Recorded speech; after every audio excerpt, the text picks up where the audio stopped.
रघु की मुसीबतें अभी खत्म नहीं हुई थीं। गांव वालों की मदद से उसने हिम्मत तो जुटा ली थी, लेकिन किस्मत ने उसके लिए अभी एक और परीक्षा तैयार कर रखी थी। आखिर अब रघु के साथ क्या होने वाला है, आइए देखते हैं रघु की कहानी भाग 3। नुकसान, बारिश की तबाही और गांव वालों की मदद ने उसे सिखाया कि केवल पैसा और अनाज के पीछे भागना बेकार है। अब उसे अपने स्वभाव में बदलाव लाना था। गांव में धीरे धीरे खुशियां लौटने लगी। बच्चे फिर से खेल रहे थे, लोग अपने खेतों में काम कर रहे थे। रघु अब छोटे छोटे कामों में मदद करने लगा, लेकिन उसके भीतर डर और शर्म अभी भी थी। वह जानता था कि लालच कभी उसे पूरी तरह नहीं छोड़ता, और यही डर और सीख उसे अगले बड़े बदलाव के लिए तैयार करने वाला था। ऐसा बदलाव जो उसकी पूरी सोच और जीवन को बदल देगा। बारिश के बाद गांव में नमी और हरियाली लौट आई। खेतों में धीरे धीरे जीवन वापस आ गया। बच्चे फिर से खेल रहे थे और लोग अपने रोजमर्रा के काम में व्यस्त थे।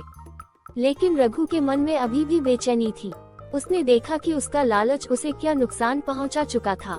उसका अनाज खराब हो गया, पैसा कुछ नहीं बचा और उसका अकेलापन बढ़ गया। रातों में वह अब सो नहीं पाता था। हर समय उसका मन सिर्फ अपने अहंकार और लालच के खिलाफ चेतावनी देता। एक दिन गांव के सबसे बुजुर्ग आदमी ने रघु के घर का दरवाजा खटखटाया। वह धीरे से बोला, रघु बेटा, अब समय है कि तुम बदलो। पैसा और अनाज सब ठीक है, लेकिन इंसानियत तुम्हारे भीतर नहीं है। गांव तुम्हारे साथ है, लेकिन तुम्हें भी कदम बढ़ाना होगा। रघु ने पहली बार आंखों में पानी लिए हुए जवाब दिया, मैं समझ गया। अब मैं दूसरों की मदद करना चाहता हूँ। मुझे माफ कर दो। बुजुर्ग ने मुस्कुराते हुए कहा, चलो पहले कदम उठाओ, गांव के लोगों की मदद करो। रघु ने उस दिन से छोटे छोटे काम शुरू किए। सबसे पहले उसने गांव के बच्चों के लिए थोड़ा सा अनाज बांटा। वह उनके साथ बैठकर खाना देता और उनके खेल में हिस्सा लेता। गांव वाले हैरान थे। वही रघु जो कभी किसी की मदद नहीं करता था, अब उनके साथ बैठकर उनकी जरूरतें समझ रहा था। धीरे धीरे उसने अपने गोदाम में रखा अनाज गरीबों में बांटना शुरू किया। रघु ने महसूस किया कि जब वह मदद करता है तो उसका दिल हल्का और खुश महसूस करता है। उसकी आंखों में पहली बार सच्ची मुस्कान आई। एक दिन गांव में एक महिला आई जिसने पहले अपने बच्चों के लिए कुछ मांगा था और रघु ने मना कर दिया था। वह महिला अब खुश थी। उसने रघु को देखकर कहा, तुम बदल गए हो रघु भैया, अब तुम सही में अच्छे हो। रघु ने सिर झुकाकर कहा, हाँ, अब मैं जानता हूँ कि लालच इंसान को अकेला कर देता है। इंसानियत ही सच्ची दौलत है। धीरे धीरे रघु ने गांव के लोगों के साथ मिलकर छोटे छोटे काम किए। उन्होंने मिलकर खेतों में पानी की व्यवस्था सुधारी, बच्चों के लिए स्कूल की व्यवस्था बनाई और जरूरतमंदों की मदद की। रघु का घर अब सिर्फ पैसों और अनाज के लिए नहीं, बल्कि गांव की खुशी और सहारा बनने लगा। बच्चे उसके पास खेलने आते, बुजुर्ग उसके अनुभव से सीखते। गांव वाले अब उसे प्यार और सम्मान देने लगे। रघु ने अब हर रोज सोचा, पहले मेरा लालच मुझे अकेला कर देता था, लेकिन अब इंसानियत ने मुझे जोड़ दिया है। असली ताकत दूसरों की मदद करने में है। और इस तरह लालची रघु ने न सिर्फ अपना स्वभाव बदला, बल्कि गांव के लिए एक मिसाल बन गया। उसका जीवन अब सिर्फ पैसा और अनाज के पीछे नहीं, बल्कि खुशियों और मदद के पीछे था।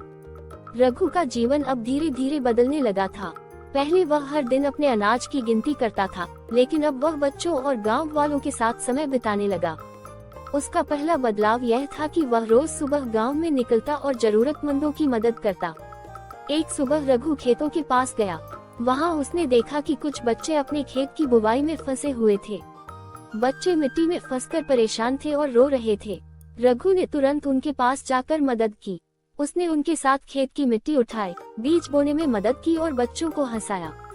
देखो बेटा, अगर मेहनत और धैर्य से काम करोगे तो सफलता मिलती है, रघु ने बच्चे को समझाते हुए कहा। बच्चे मुस्कुराए और कहा, रघु अंकल, आप बहुत अच्छे हैं। रघु ने महसूस किया कि दूसरों की मदद करने में बहुत सुख मिलता है। उसके दिल का बोझ हल्का हो गया। दिन बीतते गए और रघु गांव के बुजुर्गों के पास जाने लगा। उसने उनकी कहानियां सुनी और उनके अनुभवों से सीखा। बुजुर्गों ने उसे समझाया कि असली ताकत सिर्फ पैसों में नहीं, बल्कि दूसरों के लिए कुछ करने में है। रघु ने अपने पुराने व्यवहार पर भी गौर किया।